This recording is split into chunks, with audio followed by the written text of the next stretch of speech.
In this video I want to introduce 3 methods to reach the no mind. Have joy while watching. The first method to reach the no mind is to be in the here and now.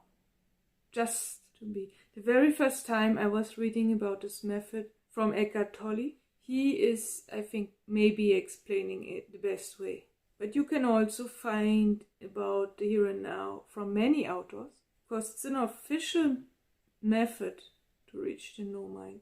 And the first time when I was reading it, he was describing the process so extremely well. And the first time I was only in half no mind, because I was so astounded how life really can be simple. And being astounded was firstly breaking my mind, seeing, oh, it's me which is the obstacle, my mind was thinking. And then it can happen that you, the very first time, get for a few seconds only the no mind status. At that moment when your mind sees himself in a mirror, not in a visible mirror, but he was seeing, oh, it's me which is the obstacle, which has to go.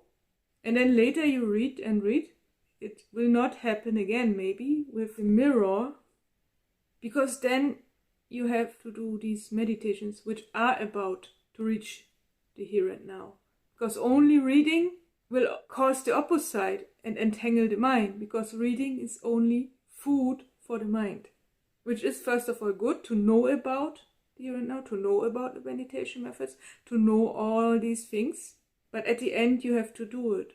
You have to meditate. And here there are several methods like the Vipassana meditation, transcendental meditation, chakra meditations. There are also some on this channel. And in most of them it is important to become the observer of the mind. But not observing with the superego, means someone judges himself all the time. Oh, why I'm doing this, I'm so silly, I must be a bad person, whatever. Then there are thoughts judging the person himself, herself. Then it is not the higher instance, then it's only a part of the ego which is working. The higher instance always appears when the ego calms. So actually all methods which are about calming the mind are perfect, are helpful. But only those ones who help naturally. Of course, people take substances, some people take even drugs to calm the mind, but later on, when the mind again is active, these habits will cause problems or addictions or whatever. So that's why the meditation is better. It's the true natural drug. Number 1 was a very serene method. And of course, it's about serenity. In the enlightenment, we will have the full serenity. But first we have to reach the no mind. More and more, and in best case, the whole day to reach the full enlightenment. But there is another thing to reach it, and that is point 2. Because not only serenity, but also the opposite, exhaustion, can be the best helper to reach the no mind. The very first time I found this by accident in the army. As a woman in the army, I was at the beginning almost the last when we were running, and almost the weakest when we had to do anything. And to overcome that, to become stronger and faster, I trained extra. After we had free time in the evening, I was running some extra kilometers. And while training, once I figured out that always after 7 kilometers, I went in this flow mode. And the more I ran, the deeper I went in it. And shattering, thinking stopped in the mind. And I felt so much free, and bliss came at that time with the sports mixed up with bodily owned drugs besides. But also the no mind effect was there, which is of course from a higher instance and not from any substance, not from bodily owned drugs and not from taken drugs. At that time I didn't even know that I was in the flow and that I was in the no mind. I read about these effects later on research reports about sports. But you must not do the heaviest sport like running. You can also have the same effect with swimming and with wandering. Here it is more essential that you have a longer distance. The endurance is here important. Sports with endurance. Not sports where you have to be extremely fast, but it's more about the monotony and the endurance. In wandering, almost everyone can. You take, of course, lots of water with you, and you drink before you start with this, as well as you do while jogging and swimming, because they are kind of dangerous if someone runs so fast. But it's, as I said, not about only running fast. It's more the endurance and the length. What you can also do if you don't like the sports is fasting. Fasting also is a method of ascetic people from ancient times, and even nowadays, of course. People love to fast, mostly for their healthiness or as a diet, but there are other reasons for fasting, because it's a cleaning process not only for the body, but also for the spirit. More on that in the certain videos of fasting.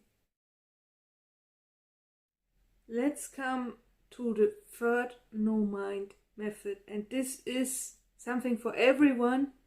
It's beyond exhausting and beyond certain abilities. It's only to ask yourself questions.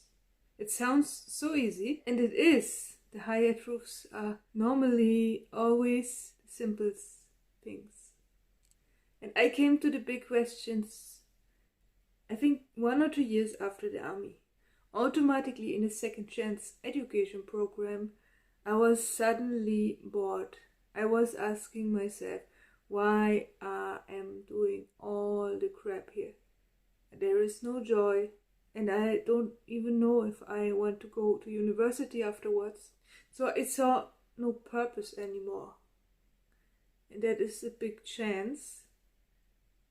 I had these chances earlier in my life when there was no sense, felt senseless, but I have not used these chances. I was depressed then, trying to fight the depression and to function again in the education or in the work system. But that was not the right way. Not for me and not for seekers. And then I started to seek with certain questions. And I don't name all of the questions here, because you should not copy me. Then it is a new dogma. Then it becomes a new dogma. You have to forget whatever you know from me, whatever you know from any philosophy, from religions, from all of your beliefs. The essential point here is to forget everything and to ask and investigate from the very beginning. And in the best case, the whole thing. Not only your personal life, but you consider about the whole. And at the end, it will show you your sense for your personal life also. And it can also lead to the no mind. And it can also lead to the final enlightenment. But you don't have to know anything. And that's what Socrates did with his students. That was the aim. That was what Socrates had as goal. He wanted to make the people free from conditions, from beliefs, from whatever they knew before. He wanted to bring the people in not knowing. And then, from then on, he started with investigating and with deeper questions. And this nowadays you can do alone without any helper like Socrates. There is no such good enlightened person. For many people, there is no enlightened available who can go in such a conversation with you. So you have to ask yourself alone. In my concrete situation, it started with concrete questions like why I'm always so tired, why I have no energy. Is this maybe my chronic disease causing that? What can I do against it? And I was arranging things in my life better food, more sports and so on. But still I was tired, and then I tried other things. I tried to look after videos and books which are about making the mind better. That means taking most advantage out of the brain. But I was even more tired from reading that additional books which I had to read besides the education program, so it was even more effort. Later on, I came from the concrete questions to more abstract questions on a higher level. And that was the essence at the end. It brought me to deeper questions like, first of all, why I have the disease, and later, more and more, it brought me to the I, to the ego. Who is actually this I who has the disease? And then I came to an essential point where something happened. And then suddenly the ego breaks. For a while, the first time you have your no mind, or for that time where you got this ego, what? And then ego breaks because he has investigated itself, like looking in the mirror, seeing a devil or something. And so through these questions, it is also possible to reach the no mind. But also later on, when the ego finds new layers, that this thing will not happen again with the questions. You can use the questions for other things, for more abstract things, to think about the whole, why we are on this earth. Where have we been before? Earlier, have we been spirits before? What is after the death? You ask the bigger questions. But these were also only examples. You should be absolutely free and ask yourself and start personally with your concrete situation, and later you come to bigger questions. Maybe they are same as I have mentioned, but maybe they are different in your case. That's important. And for me, all the big questions at the very end led to the conclusion that meditation is the most important thing, because we have to develop our consciousness. And that brings us again back to point 1. And now, if you like, you can watch the video again to get all the no mind methods, because meditation always goes first and is really important. You can try some of the methods which I've mentioned under point 1, like the Vipassana meditation. There are also methods on this channel. Check it out. Have a nice time. See you soon. Bye.